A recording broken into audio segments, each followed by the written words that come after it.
brought to you by Candid. Candid dusting powder, 4 skin problems का एक expert solution. Candid dusting powder, हटा खुजली, लगा कैंडिड। मेरी खामोशी को मेरी हार मत समझ लेना। मेरी खामोशी को मेरी हार मत समझ लेना। मैं वो दरिया हूं जो वक्त आने पर सैलाब बनता है। जो डर गया समझो मर गया। कोई समोसों की बात उठा रहा है तो उससे जरूरी है कि देश के बड़े मुद्दों की बात उठाएं। पार्लियामेंट में ऐसे मुद्दे उठाता हूं जो आम तौर पर नहीं उठाए जाते, फिर मेरे बोलने से किसी को क्या दिक्कत हो सकती है। ये राघव चड्ढा हैं जिन पर कंटेंट क्रिएटर्स रील बनाने लगे थे। How Raghav Chadha is following Zohran Mamdani. Zohran Mamdani New York वाले मेयर जिनकी स्ट्रैटेजी यही थी चुनाव जीतने से पहले कि वो सोशल मीडिया पर काफ़ी एक्टिव थे और सोसाइटी में बेसिक रिक्वायरमेंट्स पर बात करते थे, और उसी तरह से राघव चड्ढा भी बात कर रहे थे, तो दोनों की स्ट्रैटेजी की तुलना होने लगी थी। लेकिन इस बीच राघव और आम आदमी पार्टी एक दूसरे से दूर रहने लगे और पार्टी ने एक्शन भी ले लिया। आम आदमी पार्टी ने 2 अप्रैल को सांसद राघव चड्ढा को राज्यसभा के डिप्टी लीडर पद से हटा दिया। उनकी जगह पार्टी के राज्यसभा सांसद और लवली प्रोफेशनल यूनिवर्सिटी के चांसलर अशोक मित्तल को ये जिम्मेदारी दी जाएगी। पार्टी ने राज्यसभा सचिवालय को लेटर लिखकर कहा था कि राघव को पार्लियामेंट में पार्टी की तरफ से बोलने का टाइम ना दिया जाए। राघव साल 2022 में पंजाब से राज्यसभा सांसद चुने गए थे। आम आदमी पार्टी ने 2023 में उनकी राज्यसभा का डिप्टी लीडर उन्हें बनाया था। 2028 तक उनका राज्यसभा सांसद टर्म चलेगा, लेकिन डिप्टी लीडर के पद से हटा दिए गए। राज्यसभा में आप पार्टी लीडर संजय सिंह है, राघव डिप्टी लीडर थे, यानी दूसरे नंबर का पद। उनका काम था अपोजिशन से कोऑर्डिनेशन और पार्टी का पक्ष रखना, पर अब अशोक मित्तल उनकी जगह लेंगे। इस फैसले के बाद राघव ने वीडियो में पोस्ट कर सवाल किया है, उन्हें बोलने से क्यों रोका जा रहा है। सुनिए। मैं तो जब बात करता हूं देश के आम आदमी की बात करता हूं। एयरपोर्ट पर मिल रहे महंगे खाने की बात रखी, जोमैटो ब्लिंकिट के डिलीवरी राइडर्स की प्रॉब्लम रखी, खाने में मिलावट का मुद्दा उठाया, टोल प्लाजा लूट से लेकर बैंक चार्जेस लूट की बात करी, यहाँ तक कि मिडिल क्लास पे टैक्स के बोझ से लेकर कंटेंट क्रिएटर्स पर स्ट्राइक क्यों करी जाती है, टेलीकॉम कंपनियां कैसे 12 महीने में 13 बार हमसे रिचार्ज कराती हैं, डेटा रोल ओवर नहीं देती हैं, रिचार्ज खत्म होने के बाद इनकमिंग रोक देती है, तमाम इश्यूज मैंने सदन में उठाए। और ये मुद्दे उठाने के बाद देश के आम आदमी का तो फायदा हुआ, लेकिन इससे आम आदमी पार्टी का क्या नुकसान हुआ? भला कोई मुझे बोलने से क्यों रोकना चाहेगा?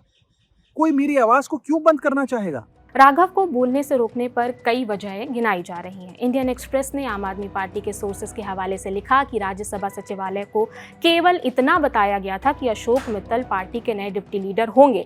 राघव का जिक्र तक नहीं किया गया था, उन्हें पहले से साइडलाइन किया जाने लगा था। राघव 2012 से आपसे जुड़े हैं, राज्यसभा में 2022 से हैं, लेकिन 5 राज्यों और यूटी में चुनाव के प्रचार लिस्ट में उनका नाम तक नहीं था। पार्टी इनसाइडर्स ने यह भी साफ किया है कि उन्होंने एमपी के तौर पर राघव के बोलने पर मनाही की मांग नहीं की है। इनफैक्ट राघव के वीडियो पर आम आदमी पार्टी का जवाब भी आ गया है। पार्टी का कहना है कि हमें संसद में सॉफ्ट पीआर नहीं करना है, हम छोटी पार्टी हैं, हमें संसद में लिमिटेड टाइम मिलता है और कई मुद्दे उठाने होते हैं। राघव बीजेपी के खिलाफ सवाल उठाने में डर गए हैं, इसलिए समोसे पर बात करते हैं। राघव भाई, अभी आपका वीडियो देखा, हम सब लोग अरविंद केजरीवाल जी के सिपाही हैं और हमने तो एक ही बात सीखी थी, जो डर गया समझो मर गया। हम सबको तो लोगों के मुद्दे उठाने थे सरकार की आंख में आंख डाल के। पिछले कुछ दिनों में हमने देखा जो भी कोई सीरियस मुद्दे सरकार के खिलाफ उठाता है, सरकार से प्रश्न पूछता है, लोगों की बात करता है, सरकार डिक्टेटर की तरह उसको तमाम सोशल मीडिया पर बैन कर रही है। चाहे वो ट्विटर हो, चाहे वो फेसबुक हो, चाहे वो यूट्यूब हो, सब जगह बैन किया जा रहा है। एफआईआर दर्ज कराई जा रही है, मुकदमे किए जा रहे हैं। सरकार को इससे कोई फर्क नहीं पड़ता कि कोई सॉफ्ट पीआर अपनी पार्लियामेंट में करे, क्योंकि पार्लियामेंट में एक छोटी सी पार्टी का बड़ा लिमिटेड टाइम होता है। उसमें अगर कोई समोसों की बात उठा रहा है तो उससे जरूरी है कि देश के बड़े मुद्दों की बात उठाएं। पूरे देश में हमने देखा, हर राज्य में चुनाव से पहले सही लोगों के वोट काटे जाते हैं और नकली और झूठे वोट बना के सरकार पूरी बेईमानी के साथ सिस्टम पे कब्जा करके चुनाव जीत रही है। वेस्ट बंगाल में भी यही हो रहा है। अभी सारे विपक्षी पार्टियों ने सीईसी को इम्पीच करने के लिए मोशन लाना चाहा, आपने उसको साइन करने से मना कर दिया। जब भी कोई मुद्दा हो जिसके ऊपर अपोजिशन वॉकआउट करती है, आप वॉकआउट नहीं करते हैं। पिछले कई अरसे से मैंने देखा, आपने कोई भी मुद्दा सदन में नहीं उठाया जिसमें आपने प्रधानमंत्री या भारतीय जनता पार्टी की सरकार से प्रश्न किया हो। ऐसे डर की राजनीति कैसे चलेगी? हम लोगों को पंजाब के मुद्दे उठाने हैं, जहां से आप चुन के आते हैं, आप वो मुद्दे भी उठाने से घबराते हैं। अभी गुजरात में पार्टी के करीब 160 कार्यकर्ताओं को झूठे मुकदमों के अंदर उनके ऊपर एफआईआर दर्ज की गई, कईयों को गिरफ्तार किया गया, आप उस पर भी चुप रहे। तमाम नेता हमारे जेल में थे। अरविंद केजरीवाल जी को बतौर चीफ मिनिस्टर सरकार ने एक झूठे मुकदमे में गिरफ्तार कर लिया। आप उस समय भी जो है देश में नहीं थे, आप कहीं जाके छिप गए।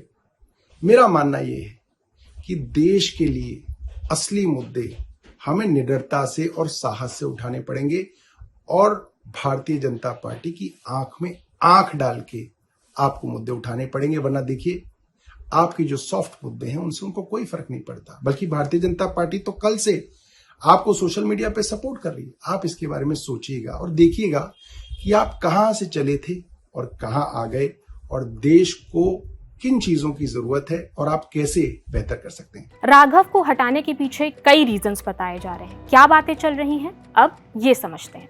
राघव चड्ढा काफी समय से पार्टी से जुड़े हैं, पर कई मुद्दों पर खामोश हैं। उन्होंने पार्टी के पक्ष में स्टैंड लेना कम कर दिया था। पार्टी के बड़े नेताओं से कटे कटे रहने लगे थे, जैसे सौरभ भारद्वाज ने अपनी वीडियो में कहा भी। जब पार्टी को उनकी सबसे ज्यादा जरूरत थी, तब राघव चड्ढा साथ नहीं थे।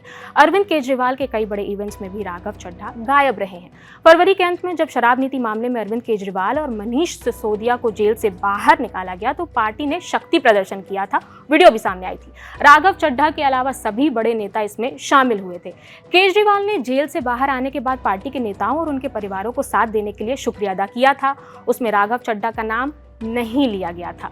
जब शराब नीति मामले में अरविंद केजरीवाल जेल में थे और पार्टी सबसे बुरे दौर में गुजर रही थी, तब राघव चड्ढा भारत में नहीं थे। वो आई सर्जरी के लिए लंदन गए थे। इस टाइमिंग को लेकर भी सवाल उठे और सौरभ भारद्वाज ने भी ये वजह गिनाई है अपने वीडियो में। बाकी 2025 के दिल्ली विधानसभा चुनाव की तैयारियों के दौरान भी राघव चड्ढा उतने एक्टिव नहीं दिखे जितनी उम्मीद की जा रही थी उनसे। राघव पर पार्टी के खिलाफ काम करने का कोई आरोप तो है नहीं। इंडियन एक्सप्रेस ने सोर्सेस के हवाले से अपनी रिपोर्ट में बताया है कि राघव चड्ढा को पार्टी से फॉर्मली तो नहीं निकाला जाएगा, इसकी आशंका कम है। वो राज्यसभा में आम आदमी पार्टी के टॉप 10 सांसदों में से एक बने रहेंगे, बशर्ते वो खुद न इस्तीफा दे दें। पर हम जानते हैं, you never know what may happen next when it comes to politics. Raghav के लिए ये पॉलिटिकल बॉस साबित होगा या फिर चैप्टर का कोई नया आगाज, ये देखने वाली बात होगी। बाकी आपकी राय हम कमेंट सेक्शन में देखेंगे। मेरा नाम प्रगति है, देखते रहिए दी लल्लन टॉप। शुक्रिया।